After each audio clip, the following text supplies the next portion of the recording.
Welcome, everybody, to the Blockchain Commons ZeWIF meeting. Today is the January 24th, and our topic is this kickoff of the ZeWIF project. So a little bit about what is Blockchain Commons. What is Blockchain Commons? We're a community interested in the self-sovereign control of digital assets. We bring together stakeholders to collaboratively develop interoperable infrastructure. We have experience working with Bitcoin, Ethereum, and Tezos. Our interop standards are widely adopted and can help all digital assets, and we're thrilled to be working with Zcash. So wanted to talk a little bit about some of our principles. The Gordian principles are independence. We want to improve user freedom from involuntary oversight and external control. Privacy, to protect against coercion with non-correlation, privacy, and pseudonymity. Resilience, decrease the likelihood of users losing their funds via any means. And openness, support an open infrastructure to allow developers to create their own applications. And I probably should have put a slide for Zingo Labs in here because this project is a partnership between Blockchain Commons and Zingo Labs.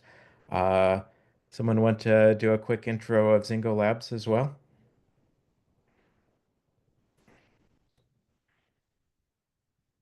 Uh, I'm Za. I'm the chief slatherer of Zingo Labs. Zingo Labs is a distributed Taoist group that focuses on Zcash specifically, but has common values with the blockchain commons. And we are super excited to contribute Zcash wallet expertise to this joint effort. Yeah, that was the what makes this partnership exciting. That Blockchain Commons has a lot of experience kind of managing interoperability for the blockchains in general, and Zingo Labs has the specificity for Zcash to help us really bring this into the community.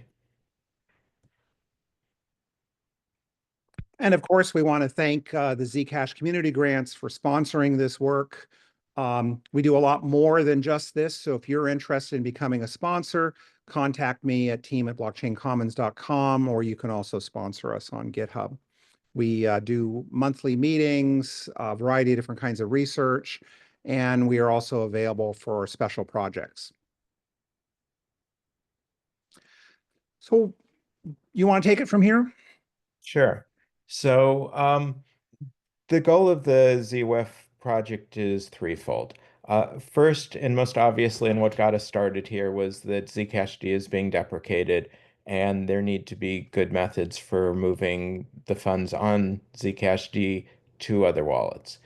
But beyond that, we also want to generally empower users to be able to move their assets among wallets at their own choice, and also to recover lost funds from older wallets. So what we're trying to do is we're creating a extensible wallet interchange format, ZeWIF, and we don't want to encode all the data. We want to encode the core data.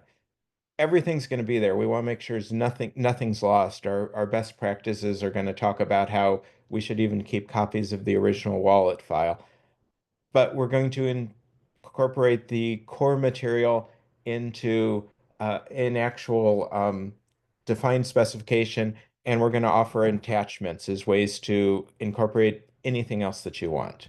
And the whole proposal is at this tiny URL, which talks a lot about what we're going to do.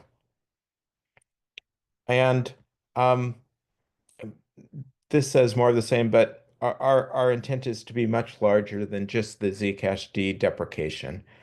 We want to kind of open up the whole ecosystem, and this goes back to the principles that Christopher outlined.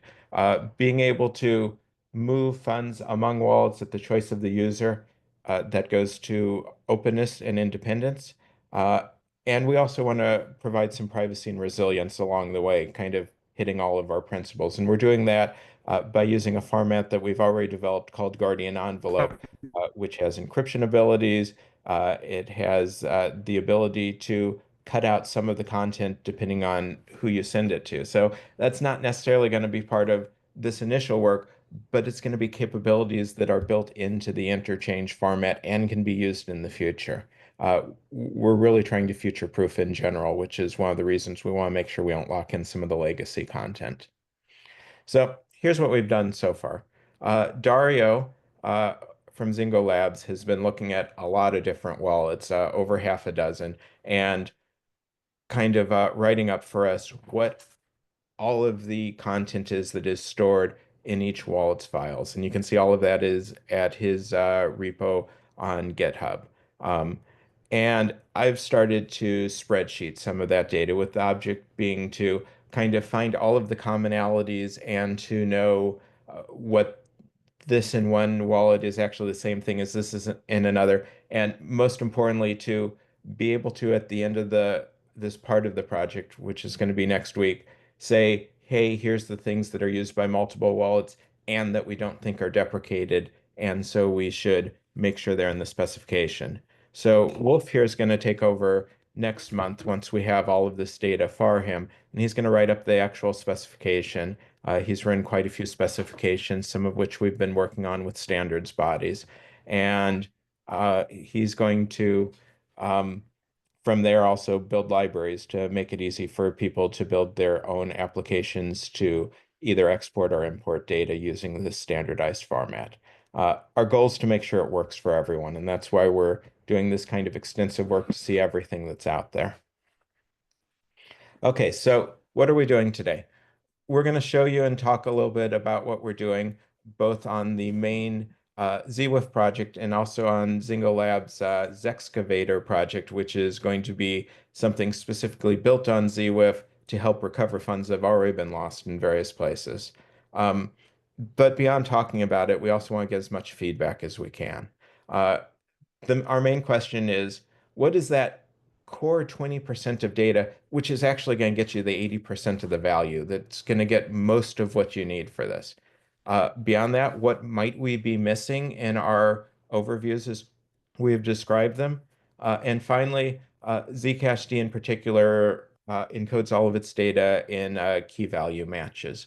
And it's quite possible that some of those have been outdated and just aren't the way we're doing things anymore. And so, do you know of gotchas like that where it's this key is no longer what we should be keying off of, and instead we should be using something else? So please don't incorporate that old mechanism into this future-proofed new extensible format we're using. So I'm going to spend a little bit of time here just talking about what we've collected so far, just, going over how we're organizing the categories of data and what we're finding within the categories of data. I think Dario's work is all or mostly done at this point, which is kind of the core going through the wallets. But my work on putting everything together, I still have a few days of work that I want to do to kind of spreadsheet everything meaningfully. I hope you jump in if on any of these or all of these you have thoughts of, no, you're missing this, oh, here's a gotcha you should watch for, etc. And I'm going to cover these main categories, which are how I'm organizing things right now: seeds, keys, addresses, transactions, and then kind of together state, config, and auth, which are kind of at the end the things that we may not suggest bringing over except as a copy of the original file. Okay, so seeds, we most obviously have HD seeds, which are used to generate some keys. And beyond them, we have things that are derived from the HDCs, which are fingerprints and mnemonic phrases. There are probably the HD seeds are the only things that we dramatically need because the others can be derived. I wanted to take a second here to talk a little bit about envelope, which is the format that we're going to be using as at least the foundation of our work here. It's CBOR based, and envelope allows the creation of content like this, where you have subjects, predicates, and objects. And so when I talk about storing data, we don't know how it's going to be stored yet. That's going to be Wolf's work starting next month. But it could be something like this, where we have a subject of a seed, and we have a predicate that says something like mnemonic phrase and an object of the phrase and a predicate that says fingerprint, assuming we want to store all of that data, which we may or may not. But this is kind of what we're looking at when we're talking about that type of thing and how we might store it. So jumping back here, seeds, is there anything that anyone wanted to say, any gotchas, any thoughts, any things that we really need on seeds? Okay. Let me just Yeah. quickly say, so we have experience with HD seeds in both the Bitcoin world and Ethereum world. We already have specs for the CBOR format for the mnemonic phrases and such.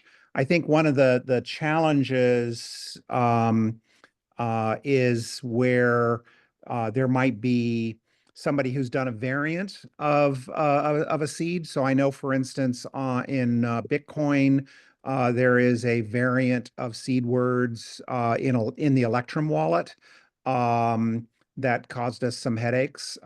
So we don't know where those kinds of little gotchas are, and we'd like to be able to identify them. Okay. Anyone else? All right. So I am going to put up some links on the Zcash forums at the end, listing everything, and please give us comments there too if you don't have them right now. So second main category that we had laid out were keys, and keys, clearly there is a proliferation of content here. We have all the different types of keys, all of the different categories of keys. Uh, that should be fairly simple to encode, even though there are a lot of them. And we were already talking about some best practices. For example, Dario has noted, hey, Zcash T already has a way to just push sprout keys to sapling keys. We probably should not suggest that people keep sprout keys at this point. The more complex part of keys is probably going to be ensuring that we hold on to all of the metadata that surrounds the keys. And I have listed here some of the ones that we've already pulled out of files: key types, key paths, seed fingerprints, so that people can correlate back from the key to the seed, creation times. There could also be notes on these. Does anyone have any thoughts on seeds or anything that we need to think about or be careful there, especially with Um, all of the different types? I have a question. Can you expand a bit on that comment you made on Sprout keys? I did not get what you meant by that. Dario, do you have something on that? Maybe that was your comment in the spreadsheet. He noted Sprout is deprecated. It shouldn't be included in the export format. Currently, Zcashd has a method to migrate funds in the Sprout pool to sapling. Yeah. Yeah. The Okay, perfect. this doesn't suggest necessarily getting rid of Sprout keys, because Sprout keys are still required for spends. This is that Sprout keys and Sprout keys are required to use that tool to migrate funds from the Sprout pool to sapling. Now, whether or not so in addition, because we are now contemplating ways for users to make Sprout funds recoverable into the arbitrary future, even after the Sprout protocol is removed from consensus, we probably do need to retain the ability to export Sprout keys. So, what our core question's going to be here is, what do we have in the main ZeWIF format? So we're going to have, as I said, probably CBOR definitions for a lot of specific things, and so in Orchard key might be one specific thing that we have a definition for. And beyond that, we're going to have what we call attachments. Oh, this was my attachment space. And so attachments are something where we say this isn't part of the core specification. We haven't actually defined a CBOR tag for it. It's content that we know needs to be carried over, but we don't want to put too much technical debt on a format that we want to be usable for 5 or 10 years in the future. And so instead of defining CBOR tags for some things, we're instead going to just say, hey, it's an attachment. We're not specifying what it is. You can put in the attachment a conforms to line, you can put a vendor, and so this will help define it and allow people to still use it without us having to burden the core format with it. So in 5, 10, 15 years, when it's totally gone, it's not in the definition, hanging around forever. So I think a real question for us for the Sprout keys is, should we actually define CBOR tags from and make them part of the core specification? Or is it indeed one of the things that's sufficiently legacy that we say you go to the attachments and you can grab it? I'm sorry, Daria, you're breaking up really badly. I think that was you speaking. Somebody was just speaking. Yeah.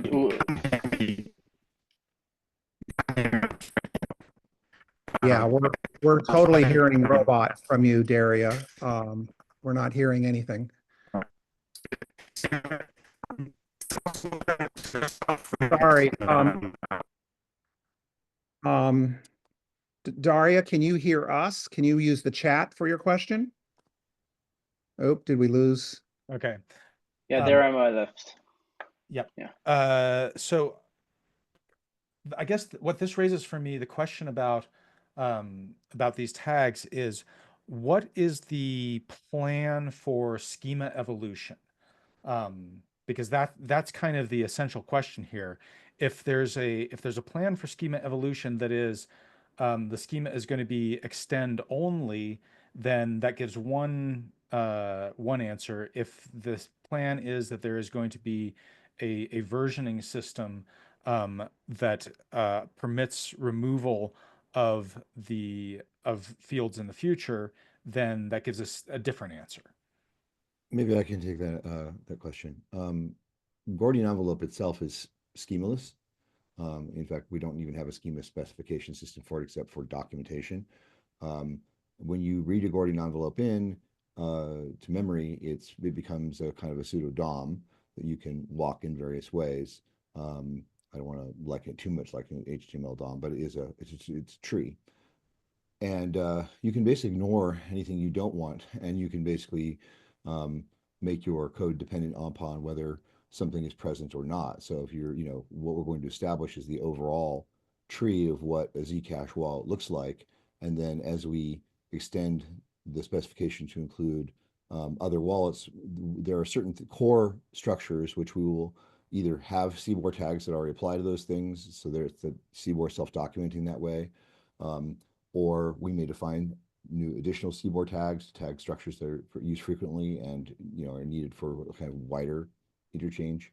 But we may just use various kinds of predicate object combinations, depending on, and we may use attachments for other data that we don't feel is core, but we want to preserve everything.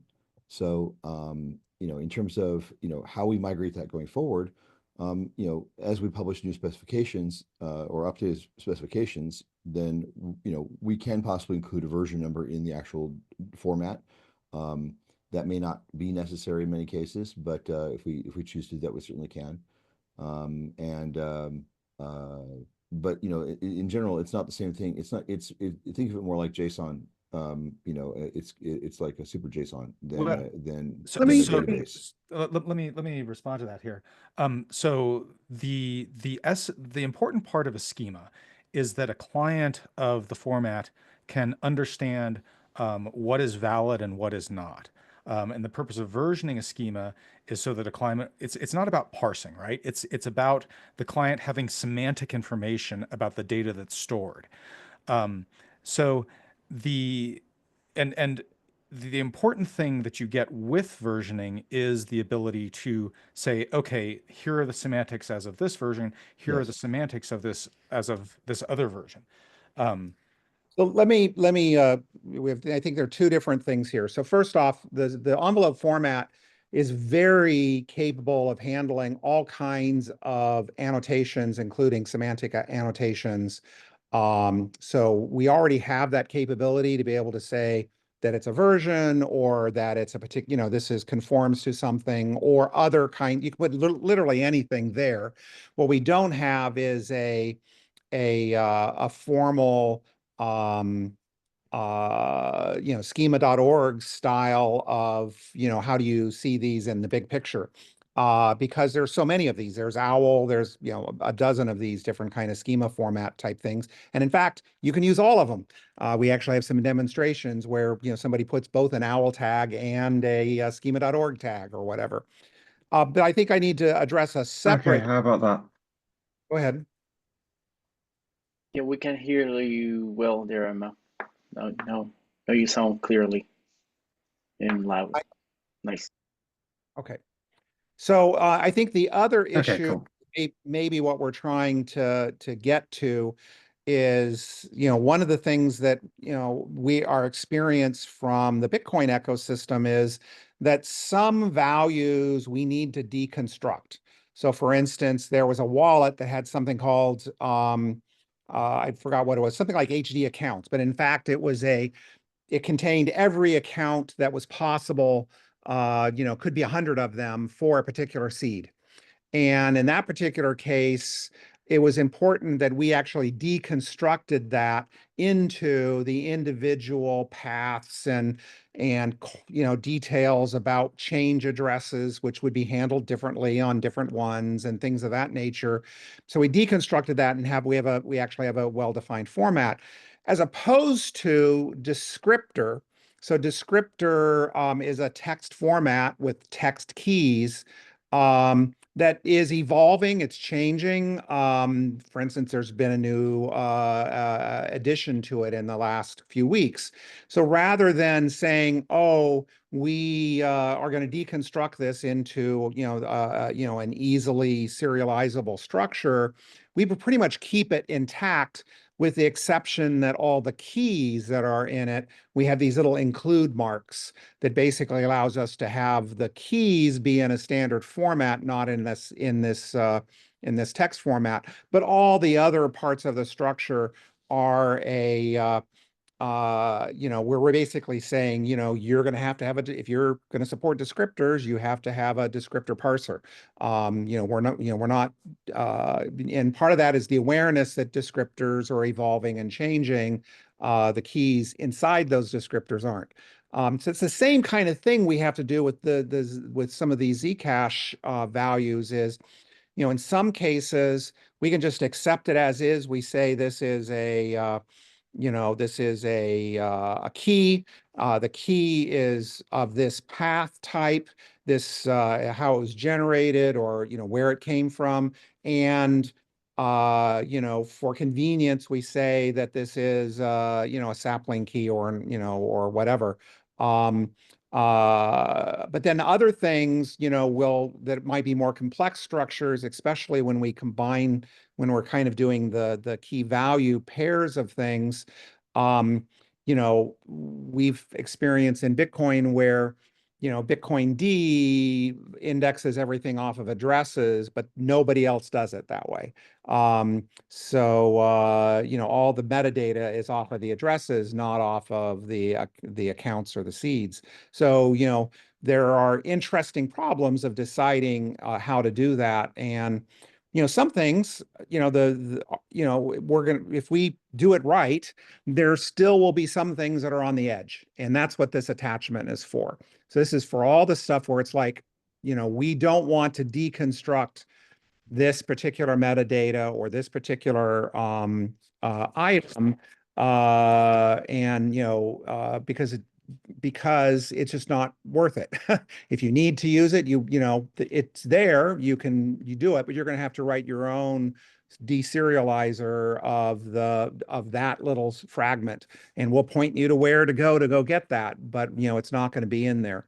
But I suspect that pretty much all of the keys and seeds, et cetera, will be fully deconstructed, and we'll have a thing that will address, for instance, you know, the comment earlier that you know, somebody wanted to add the tag orchard, you know, orchard as words to the seed phrase. And we're saying, well, no, you don't need to do that. You can basically have a seed phrase that basically, you know, has these are the accounts associated with it. One of those accounts is an orchard account, and here is what you need to know, associated with that. I think the suggestion was motivated by not having to do scanning for other shielded protocols. I don't think you need that to be part of the seed phrase either. Yeah. Yeah. So Paco, go ahead. You have your hand raised? Yeah.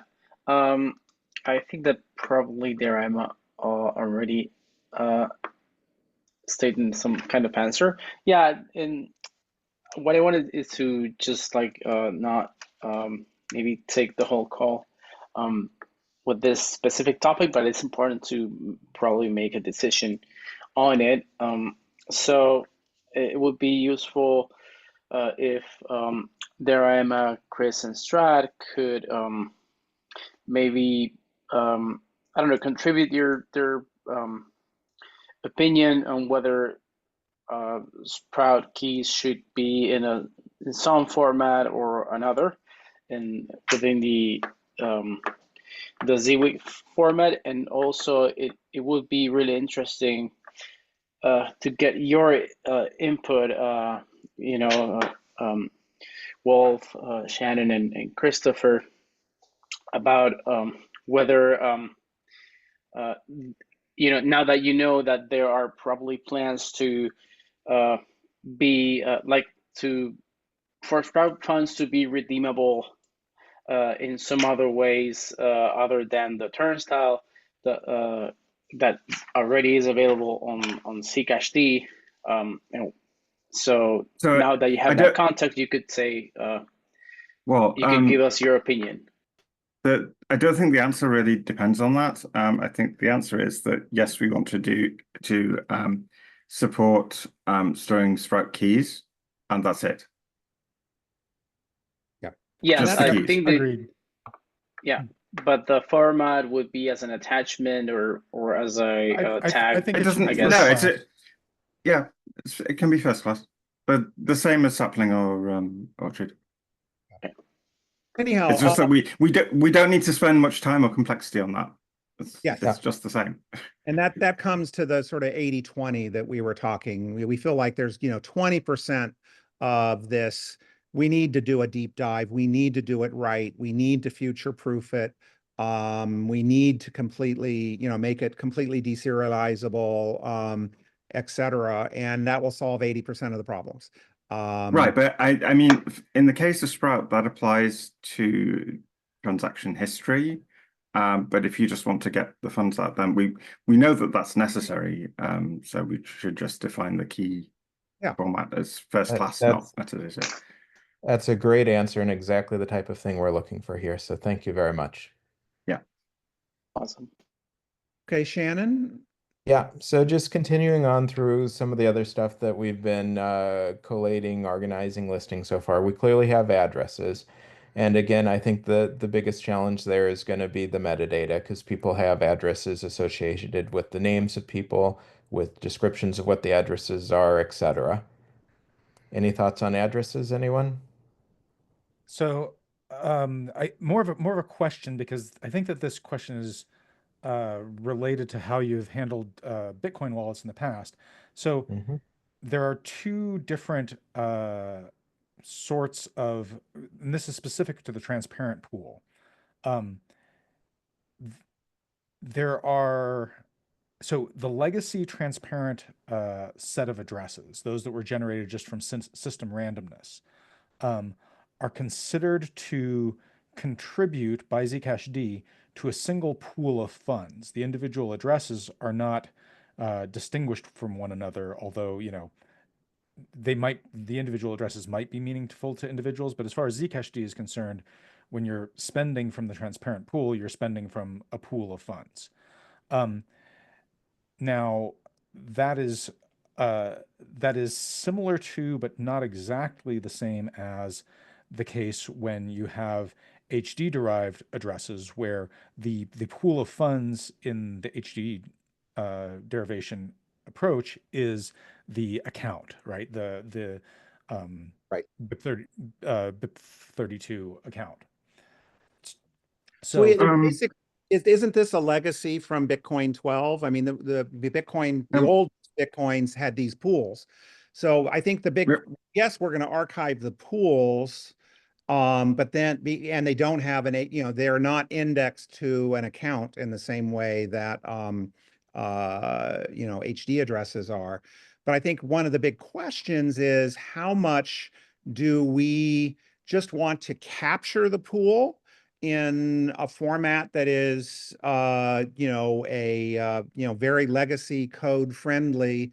If it was text, put it in there as text, rather than deconstructing it and such. Or do we need to deeply deserialize it, because some of this pool form of things is going to be used, or it's very similar to something being used today. My first guess would be that the pools should just be captured and stored as attachments, but I could be wrong. So hang on.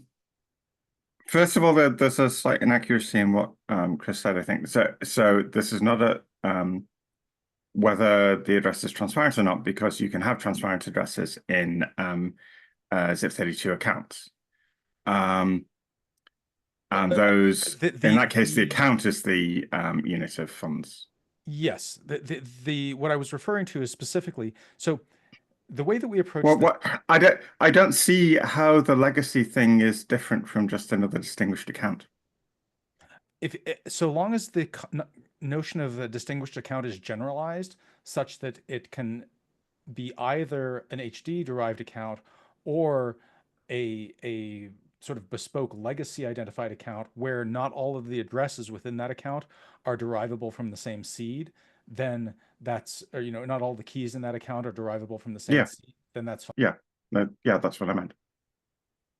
I think that I think we're making a big deal out of this, but the legacy behavior is not actually that difficult to describe. No.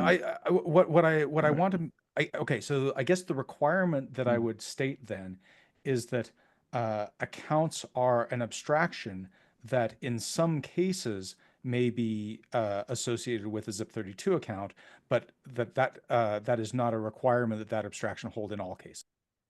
Yes. And I believe we also have a case where we have HD keys that cannot be associated with a seed. So if you have a modern wallet, you just basically, everything can kind of root down to index back to the seed. But that's not the case. Right. It's always rooted to a master seed. It's not necessarily also always rooted to a seed phrase.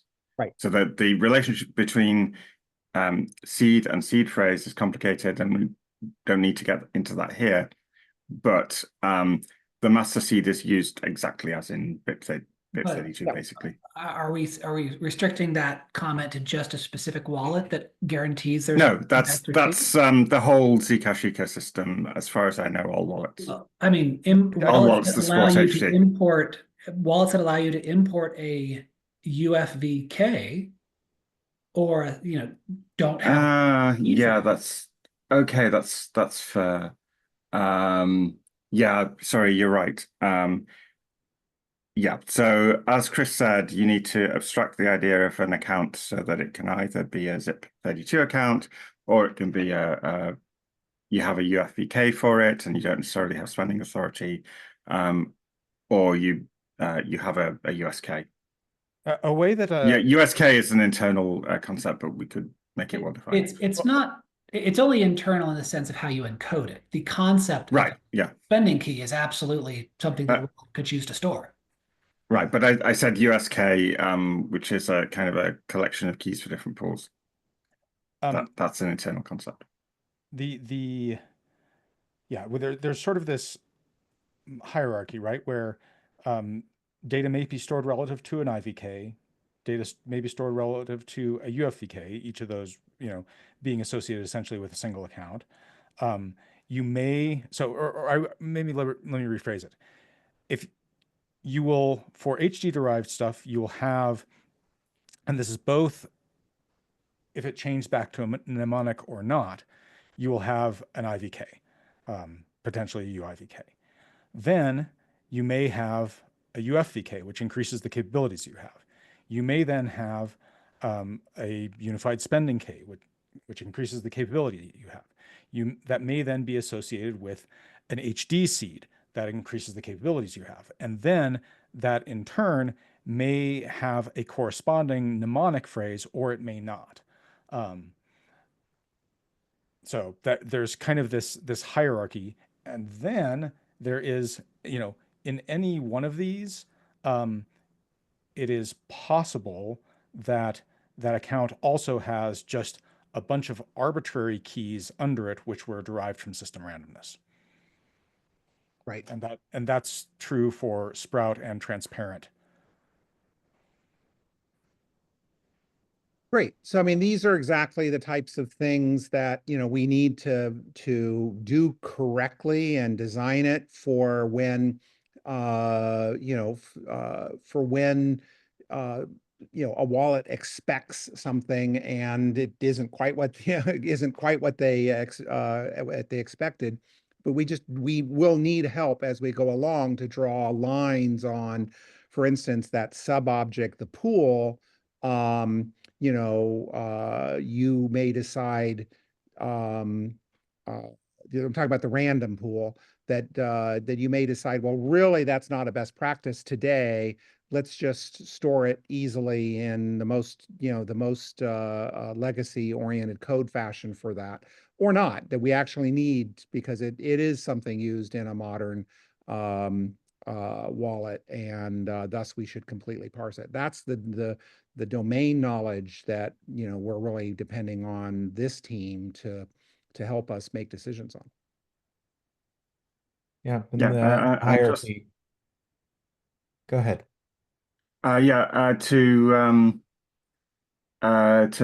To comment on the discussion in the chat, yes, we absolutely do need Sprout keys, and I don't understand this impetus to do things as attachments, because that's what's the advantage of an attachment over just defining the thing? If we know what it is now, and we know that it'll never change, then why does it need to be an attachment?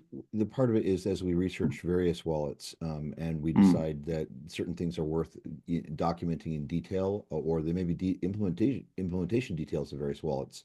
It may be easier just to turn that into a generic binary attachment, put it there, say what wallet it comes from as part of the attachment, and just leave it there as a binary blob to be looked at later by people and possibly added to the official schema. The issue here is not that we don't know exactly how this worked.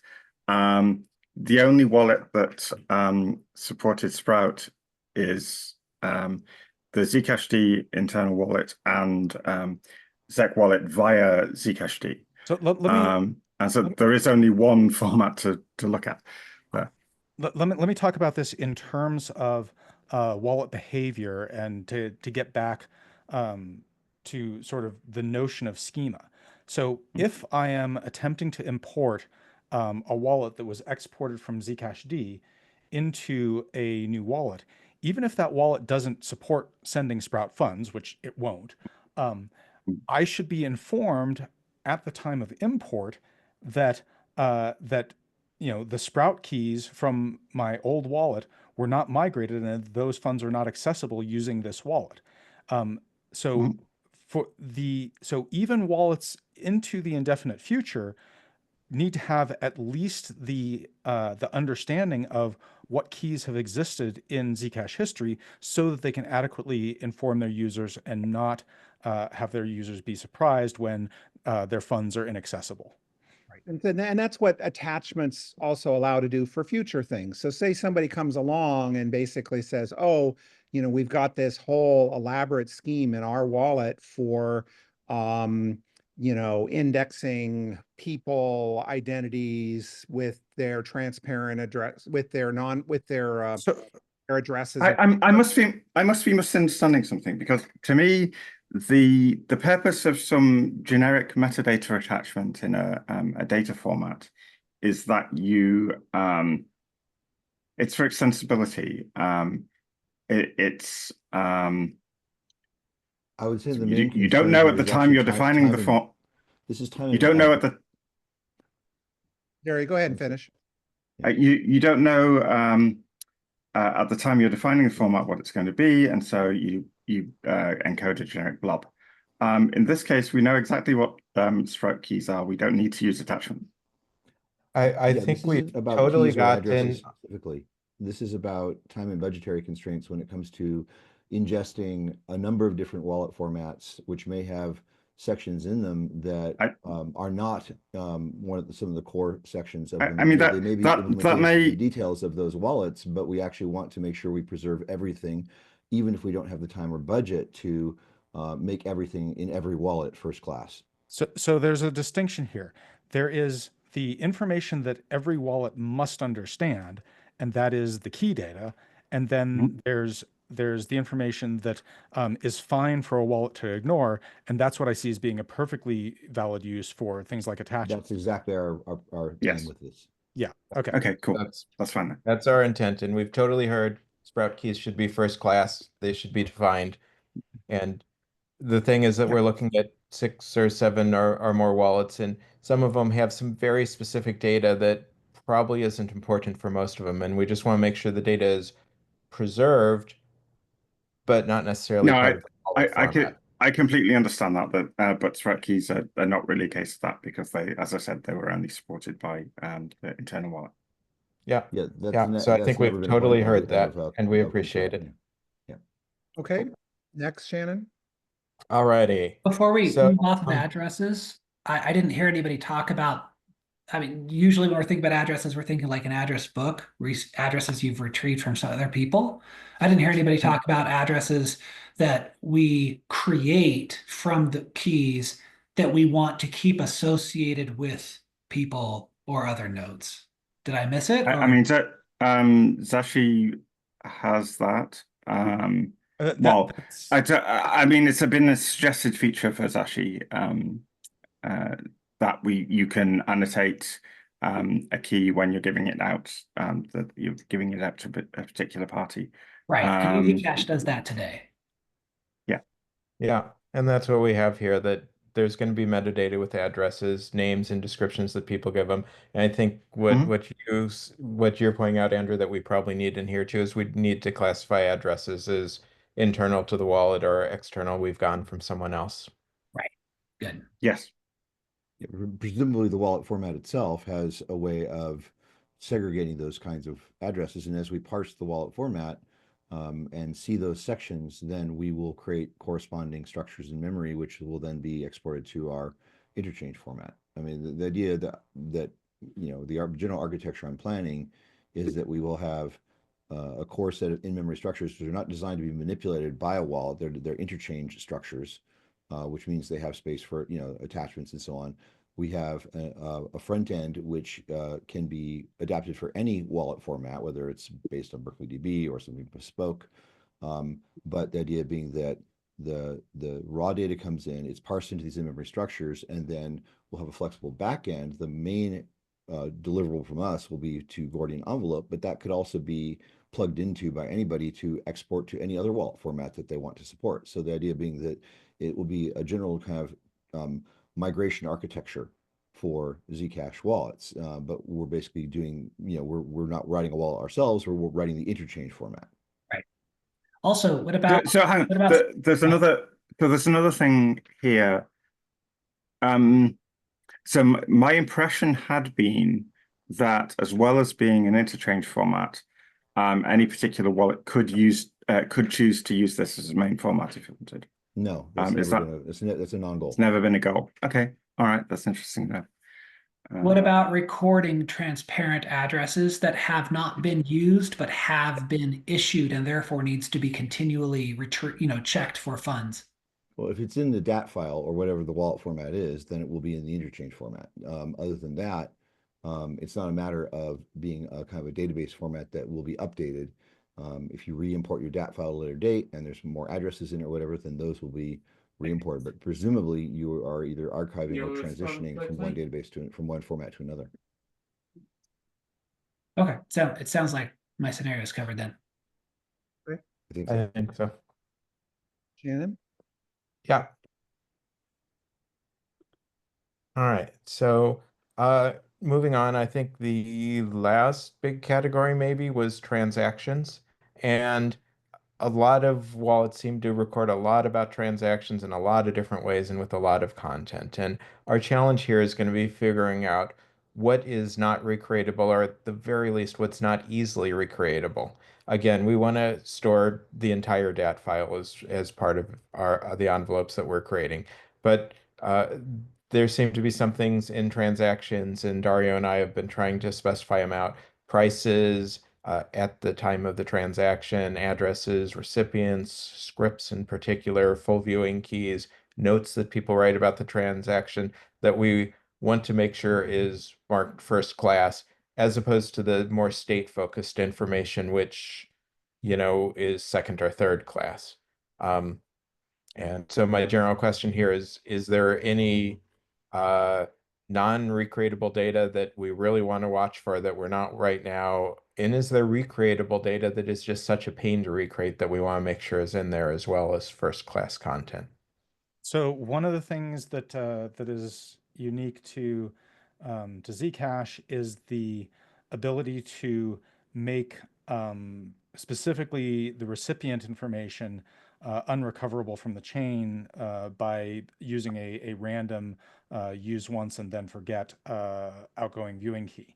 So that that is data that the wallet may have stored internally, but I think it's covered here in sort of the recipient's Yeah, piece. that's the intent there.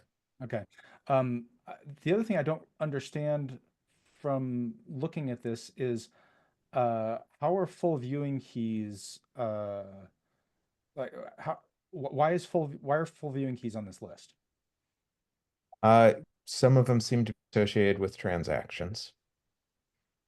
So a full viewing key will have been used to decrypt a given transaction, but that's just a sort of a relational normalization sort of thing. That full viewing key should already be associated with an account of some description. So they're Right. not passed around. You don't give a viewing key to an auditor or to some other party who doesn't have the full account? So there's a different feature there that was only ever implemented for Sprout, but that we do have a desire to implement going into the future, which is payment disclosure, which Okay. is similar to a key for that specific transaction. So in that case, yes, I would say that a payment disclosure would be handled as as metadata, but with some well-known convention for what key it's associated with or whatever. So it sounds like this one here, we should annotate it to say this should index to to keys in whatever form it is, not actually be stored in the transaction. But we'll figure that out as we get closer. Oop, you're quiet. You're muted, Chris.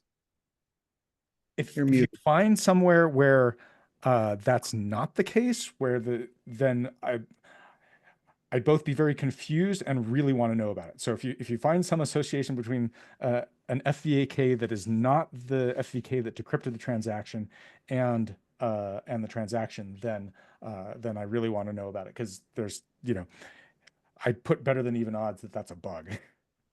It technically could be possible that you can decrypt something with both the incoming viewing key and the outgoing viewing key. Yeah. And those could be keys associated with different things, because there's nothing really enforcing either encryption. Okay, well, Let's not consider that. Haku, you're next. Yeah, I have a comment about transactions. Is ZeWIF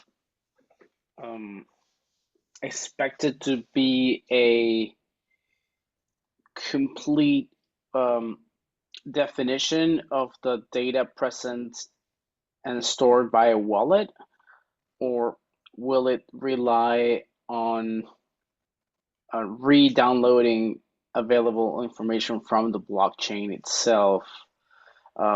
Because from that, it depends whether you may want to store memos, shielded memos, for example, in the format, or whether you don't do it just to save space.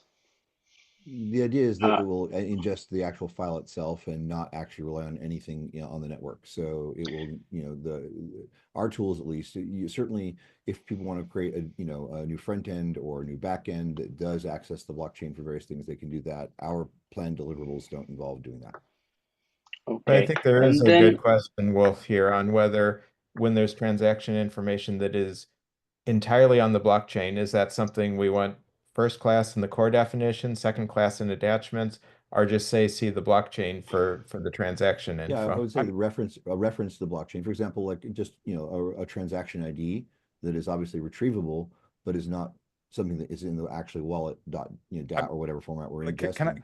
Can I just jump in and be- cut this discussion off, because we absolutely want the transaction to be the full transaction to be in the wallet format, just for consistency. Because remember that one of the things that wallets may record, for example, the Zashi wallet records, is transactions that that failed in broadcasting to the chain. So you attempted to send something, but the send failed, and then the transaction expired. That would that be information stored should still be in their retained. wallet file? Would that be stored in their wallet database? Yes. Then it will be something we import. I mean, that's what it comes down to. If it's in the wallet database, then it's in the ZeWIF format in some form. yeah.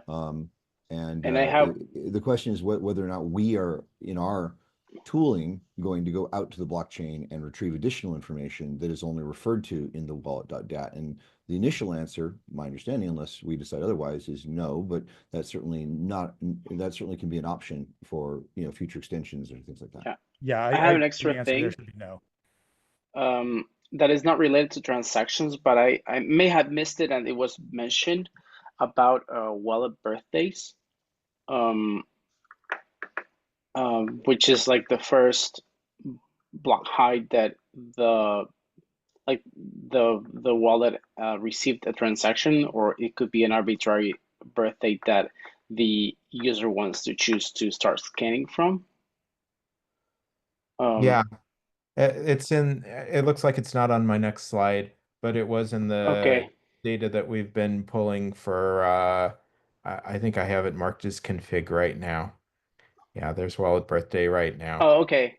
Cool. So we definitely do have that recorded as something that we know is in there. It looks like it maybe wasn't in Zcash D, but it was in No, ZeWIF. because it doesn't make sense on a full node. But yes, on the like clients. Yeah, cool. Yeah. With respect to birthdays, I put this in the chat, but they should be account level. They shouldn't be wallet level, because that too. Yeah.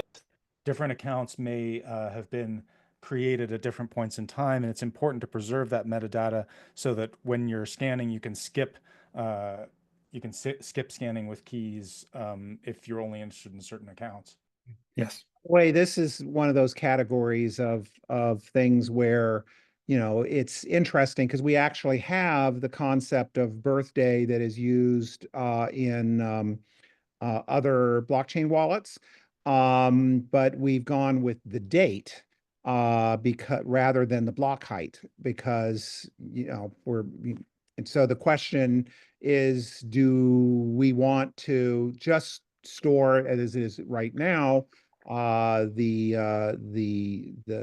Zcash block height versus the actual date, which then you can look up and find out what the second No, was. I'd say that if you should use the most precise, because the birthday also allows spendability upon a certain point onwards. And if you have the date and you're not precise, you might have nodes that might not be spendable if you didn't choose the right block. Yeah, and height is what we're seeing as the description in Zec Wallet. Okay, Andrew, did you have something still? just a field that I don't see there that is not recreatable, which is what I call a memo because that's what users call it. Not, but unfortunately, it overlaps with Zcash terminology. But I'm talking about a mutable, completely private memo that you could associate with a transaction. So it's not a memo that's transmitted. It's just a memo where I can write this transaction Note. all about. I think they refer that as a note. Note is in how the- we've been describing it. Exactly, yeah.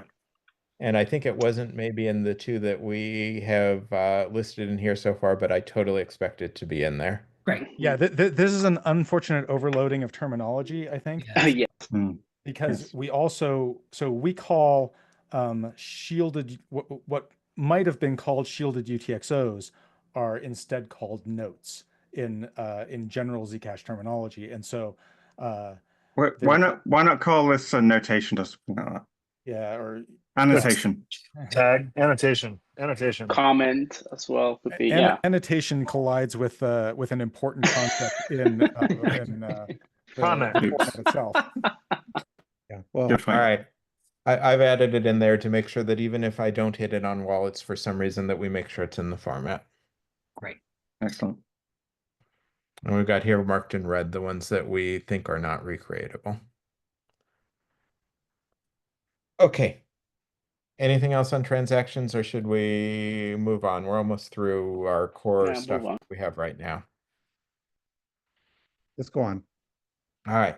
So the last three categories that we have in our chart right now are state, config, and auth.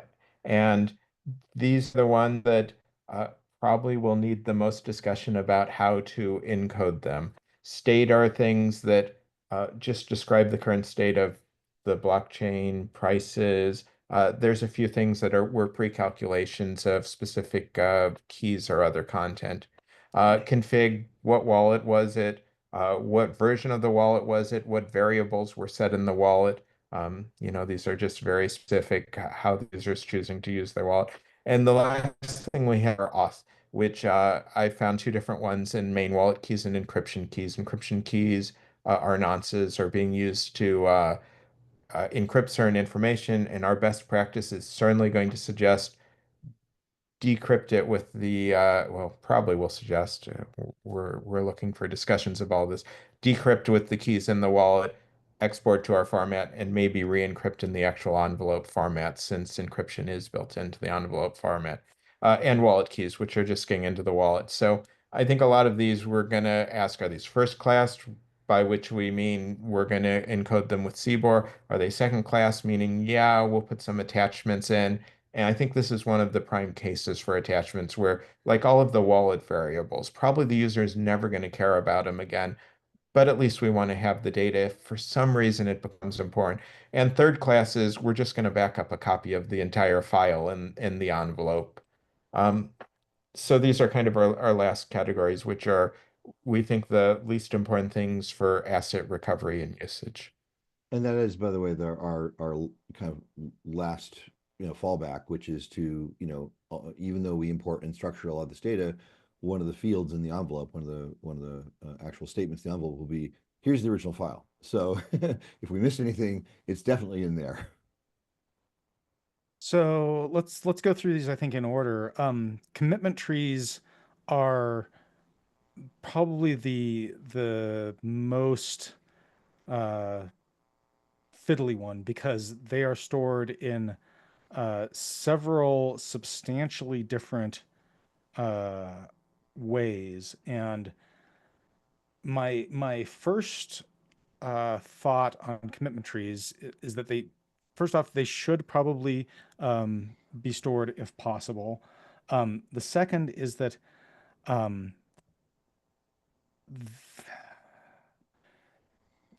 so probably the best thing that we could store is actually the witness associated with each note.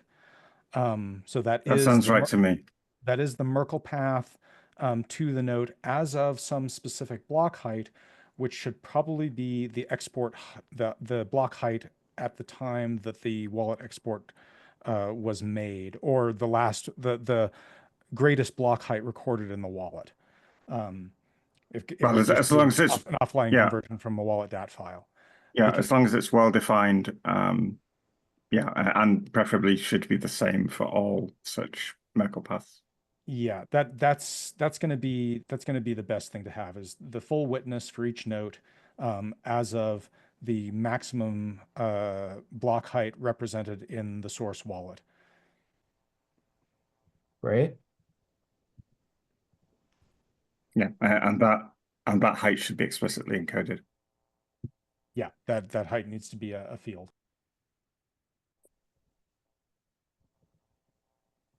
Okay, any other thoughts on any of the others here? And so it may be that some wallets never computed that, so it doesn't need to. It's not that you need to recompute it, because that would require access to the whole chain. Yeah, just if it's can there, be then optional because it is recoverable by a wallet that has access to the chain, but we should include it if we have it, basically. yes. Yeah, it was my category of we're things I mean, fiddly enough that even if they were recreatable, we really want them. So great to There's- know that. Yeah. Yeah, there's definitely things that and probably are going to be widely used enough that it makes sense for us to do a little bit of examination of the data and add a couple fields that aren't in the original wallet file. And that we can just kind of do that as we go by consensus. Obviously, if anything is derivable from it, from the wallet file, that may or may not be important to whoever actually then exports to a wallet format, and it may be very important to them to go out and get certain information from the net or derive certain denormalized data from our kind of intermediate structures. But we don't want to make too many assumptions about that, so we don't want to over engineer it. yeah, no, that's a good point. An interesting point about those Merkle paths is you can track them. So if they're incorrect, then I guess the receiver of the format should ignore them if they're incorrect. Yeah. Yeah, that probably is a good thing to have in our best practices, because we're gonna put together the specs and the format and then also write up some best practices for what people should do when they're writing their software to do the conversions. Yeah. Okay, Yeah. anything else here, or should we move on? This is pretty much the last bit of data discussion we have. All right. So this is just my sum up. Is there anything we missed? Anything that we should have in here that we don't right now, either as major categories or just as minor elements? Hannah, can you, unless you plan to do it later, can you show the spreadsheet again? And I noticed, for instance, you had begun color coding some things, and maybe just explain how. So right now, Shannon still has another couple of days to work on this spreadsheet, but then the goal is that this is a point where you guys can go in and go, well, that one was marked red, which is means this, and really it ought to be green or whatever, or add other comments. Like one of the things that I'm particularly concerned about is what are these things indexed to?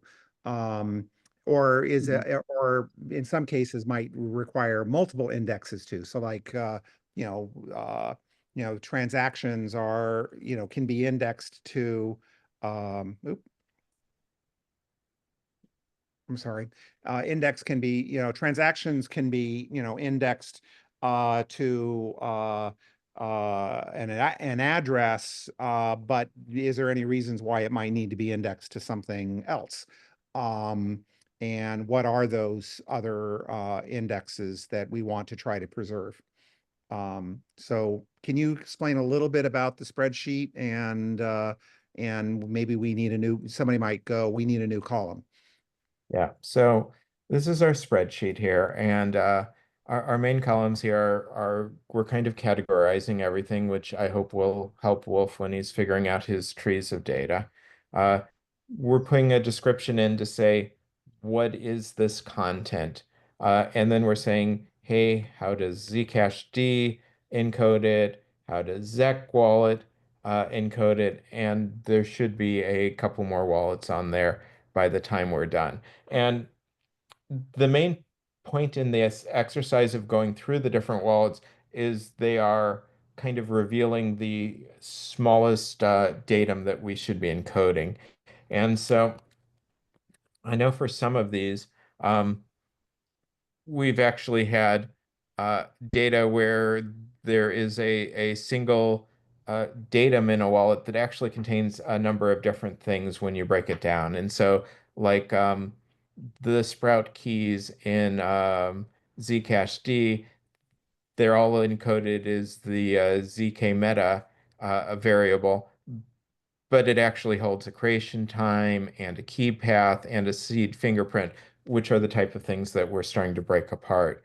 And so I expect this to continue to be revised a bit as we find, oh, these things are actually the same, or these are actually parts of the same thing. What Chris was saying about the color coding, it's something that we've only done on transactions right now, but probably will be for any state. And so I think we have blocks in here somewhere too. Maybe I'll not. just They're under just state. one of the things I don't see in here, or maybe the terminology is overloaded, but Mhm. a transaction may contain many outputs. And so things like the memo being associated with the transaction is incorrect.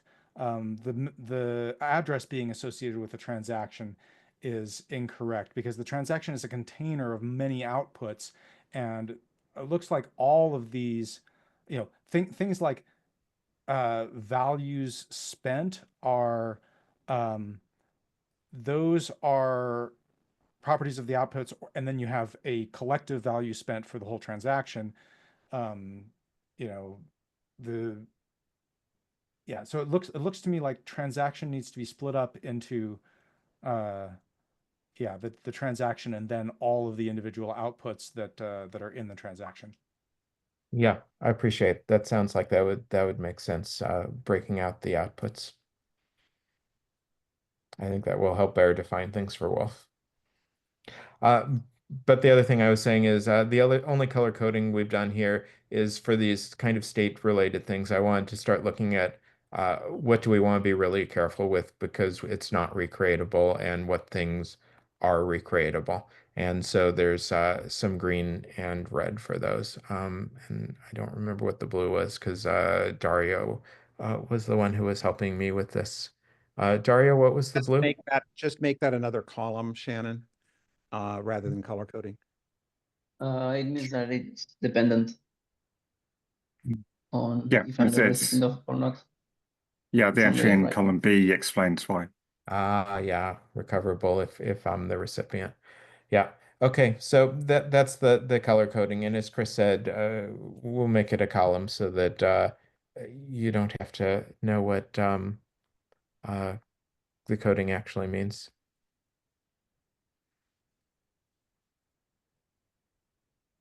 Anyway, that's what we're doing with the spreadsheet right now. The spreadsheet is meant to be a tool on the way to creating the specification. I'll make sure that I link to it.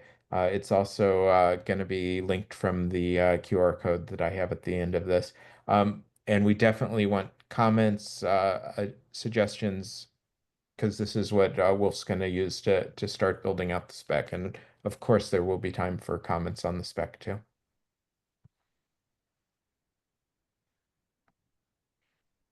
Okay. So there's the QR code. That actually leads to Dario's repos that have all of his initial work on it, but the first paragraph of the very start of that also has a link to the spreadsheet right there. And you can use issues on Dario's repo, or you can add comments to the spreadsheet, or you can just email me, or I'm going to repost this in the Zcash community where we posted this originally. So you can make comments there, and we are very grateful for anything suggesting, hey, what are the better ways to do this to make sure we get the format right.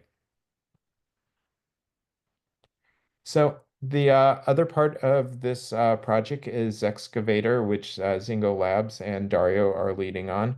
The goal there is to recover buried ZEC and old ZEC wallets. Dario, you want to take over and talk about that a little bit? Sure.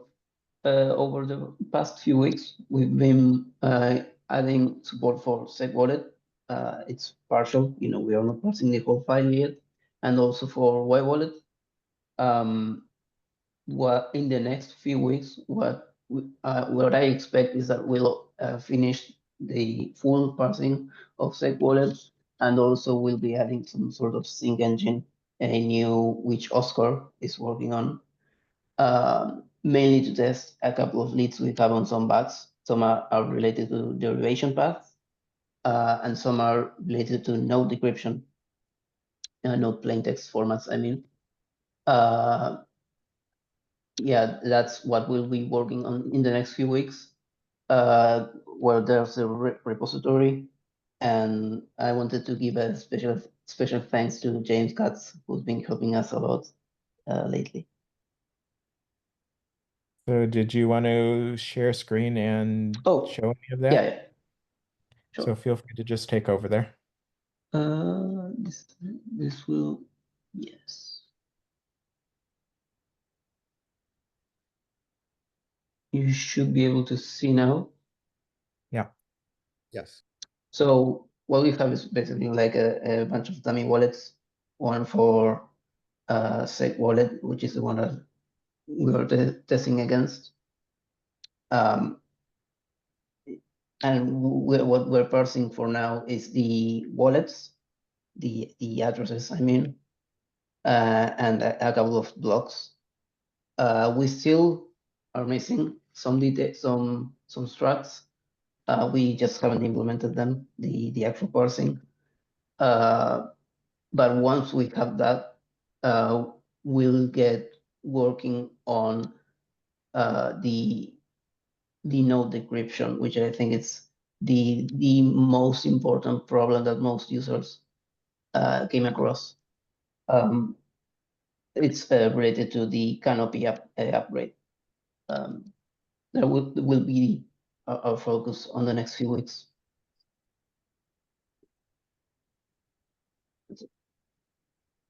Perfect. Any thoughts on that part of the project? There's something that occurred to me when thinking about, since you had ZeWIF Lite code or related code referenced there. I believe that ZeWIF Lite was weird in terms of how it handled logical pools of funds, or essentially how it handled accounts. If I remember correctly, ZeWIF Lite treated all the addresses that it generated, and where it generated, it did address rotation not by creating diversified addresses, but by essentially creating the default address in a new account each time. But it treated those as a single pool of funds, which is a hassle. What this just points to me, that combined with the way that stuff was done in Zcash D,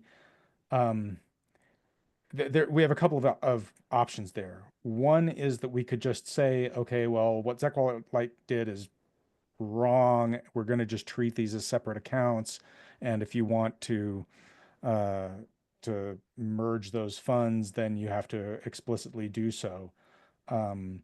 Another approach would be to have, I guess that if we have a way to, in the interchange format, say that that a given address or key or whatever was associated with a particular logical account, then it can be and maintain the HD derivation metadata, which obviously we're going to do.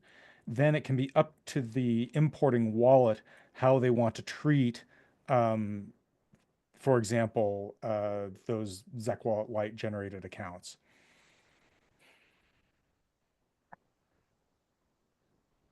Right. Yeah, it sounds like another great thing that should go into our best practices, our, suggestion on Yeah. what to do that and saying, hey, it's okay whichever way.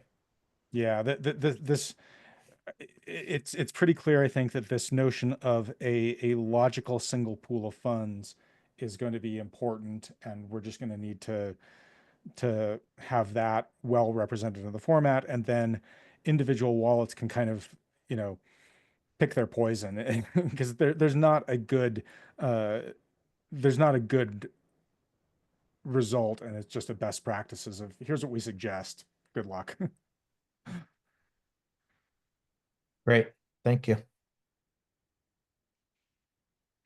All right. So on there's another weird address issue that was inherited from that ZeWallet Lite apparently had, but it didn't matter because it didn't expose unified addresses. But YWallet inherited it and does expose unified addresses, and so the bug became rather prominent.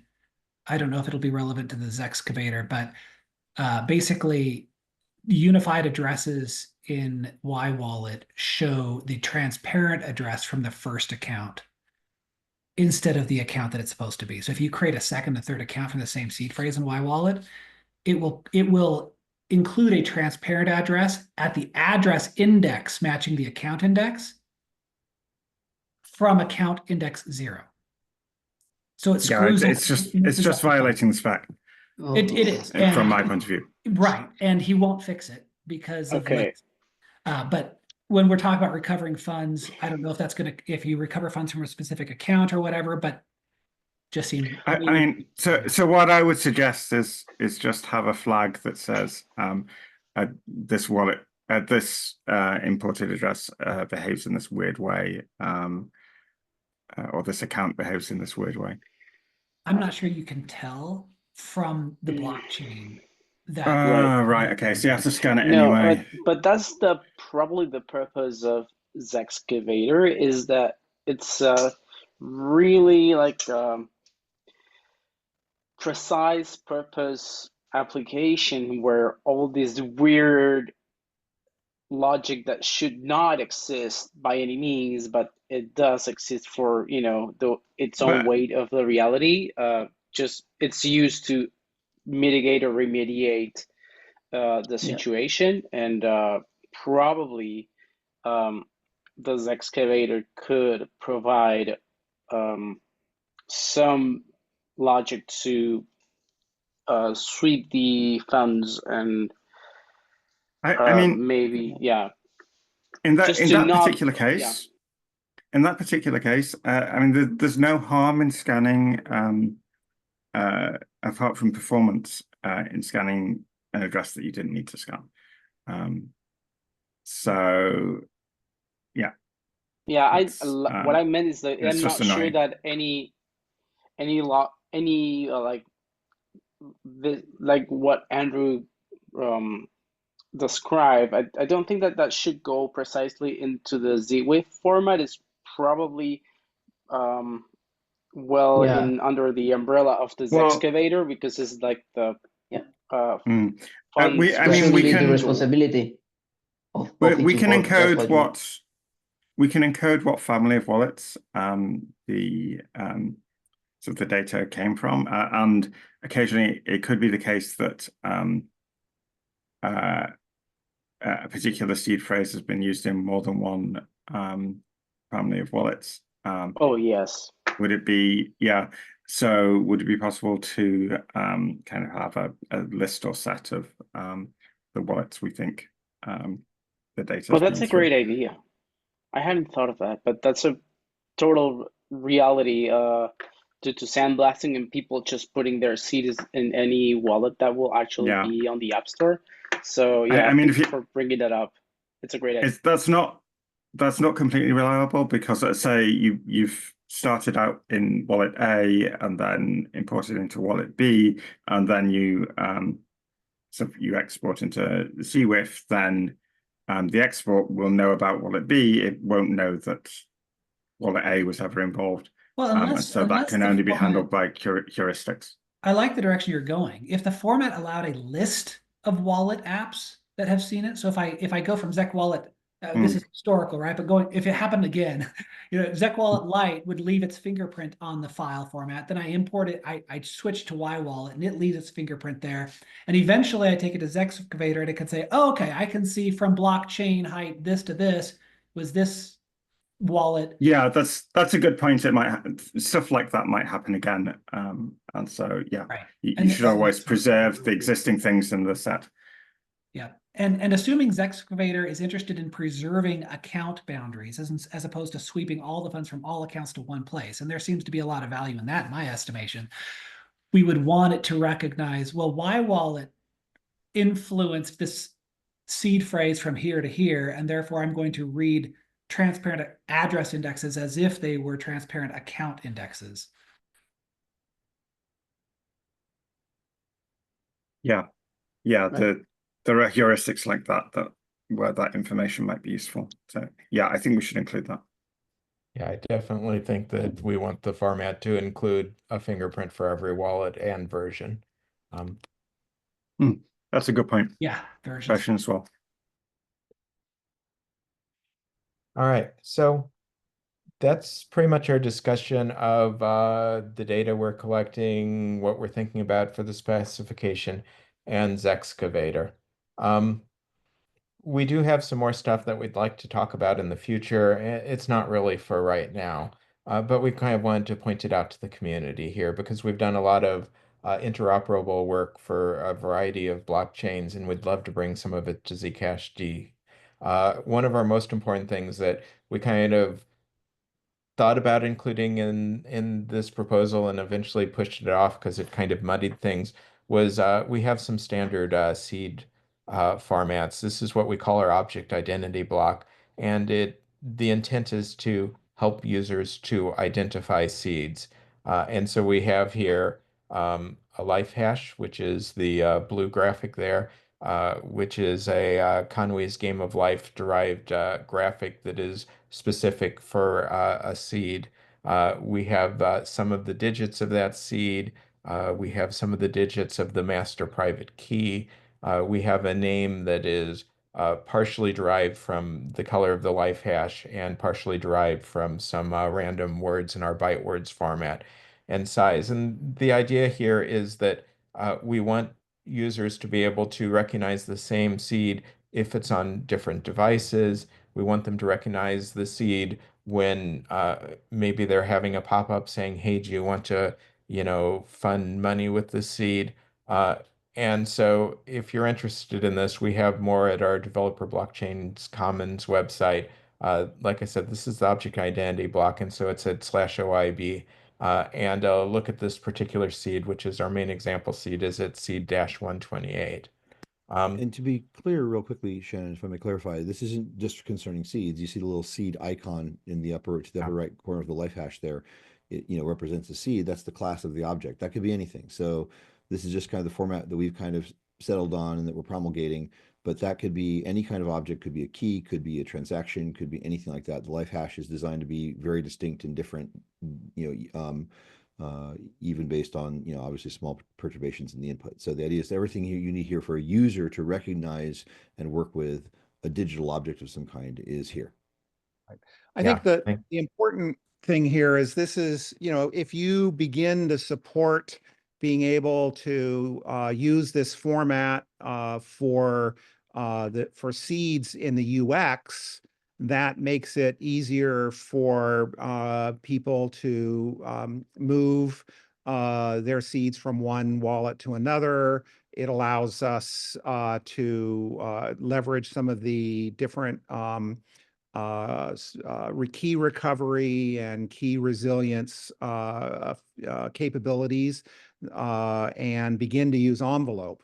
Obviously, there are lots more things that need to be done as after we do this particular project to also export and be able to secure, encrypt, social key recovery, all that type of stuff for Zcash stuff. But this is how you get started, is just simply begin to support the ability to exchange seeds. And I think at this point, Zingo Labs is, very interested in beginning to implement it in their wallet. I'd really love to have, one other wallet out there, yeah, we really want to make the user interoperability, not just the technical interoperability of the format, to make it easy for users to be able to back up and recover. So this is just one of the interoperable specs that we've pushed out for blockchains. Some of the other ones that we've done, animated QRs. These are QRs that have multiple frames, and they're for air gapping large amounts of data. Bitcoin uses them for PSBTs and partially signed Bitcoin transactions, and there's been a very good uptake of animated QRs for those. We have SSKR, which is for sharding of seeds or other secrets too. It uses Shamir's secret sharing. And we have expanded it to allow for 2 tiers. So you can have a group of people and then a certain number of shares you need back from a group, and then a certain number of groups that you need back. And again, we've had good uptake from a number of people in that. Kind of one of our next generation things that we're doing is collaborative seed recovery, which the idea here is that you use SSKR, you break up a seed, key, other secret into multiple shares, and then you send those out to servers on the net who each have a share, and so they can't do anything about it. But if your house burns down, if you lose your phone, etc., you can go out to these servers and actually recover it. And In what we fact, imagine is, hmm? I mean, to be clear, it is a more open of what Ledger Recover does, in the sense that not only can you do it with different servers, which can be provided by a wide variety of organizations, whereas Ledger Recovery only lets you use one. You can also have friends and family members do it, or have entirely offline shares. So you get to choose based on your risks and your privacy needs, et cetera, how you can do your recovery. And so we basically already have, a good start on these as standards. And we would really love to see, post this particular project, these types of things be adopted so that the Zcash community can be more resilient. So, yeah, as Chris said, we'd love to talk about these on the future, but right now we're of course focused on the ZeWIF format. And that's it for us for today. I'm Shannon. Dario presented ZExcavator, and of course, thanks to Za and Christopher for leading this project, and to the Zcash community for their interest in it. Thank you. Chris, anything to close out? Any other questions or thoughts before we close the recording? This is a super exciting collaboration, and I think we're going to look back on it in future years and say, wow, that was really the start of an amazing convergence of communities. And we are very thankful and excited for all of the expertise here. Definitely. Yeah, I just wanted to express again my appreciation for, I've started looking at that repository, and I think that this is the most comprehensive documentation of existing Zcashd wallet quirks that I've ever seen anywhere. And you've pulled data from all over the place, so really appreciate the excellent work there. It's phenomenal. Yeah, the that's repo great. is Dario's excellent work, so thank you, Dario. Yeah, props, man. Thank you. Okay, I'm going to go ahead and turn off recording. And again, thank you, everybody. And Thank you. we'll let you know when our next meeting is with more results.